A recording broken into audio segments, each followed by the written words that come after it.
Hi friends, this is Alan and today I will show you how to create a simple pivot table in Excel and a chart. Let's start. Let's say that we want to see the total number or patents by university from the shown data. First we go to Insert and then click Pivot Table and click OK. Next we drag the column called Institution to Rows and Patents to Values, and we have our total number of patents by institution. Let's take another example. We want to see which country has the cumulative highest score between 2012 and 2013. For that, we go to Insert tab again, click on Pivot Table, and once our table appears we drag Country to Rows, Score field to Results, and Year column to Filter. Then we select only years between 2012 and 2013. We have our results which needs to be sorted in order to make a top by score.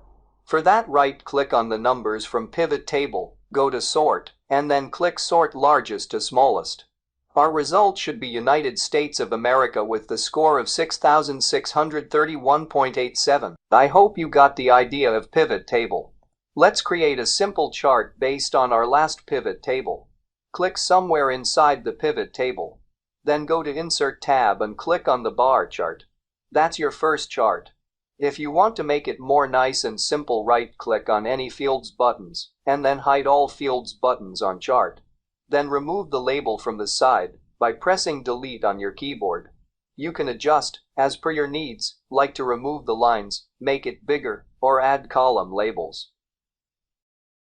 I hope you like my video, and please don't forget to like, subscribe and share if you find it useful.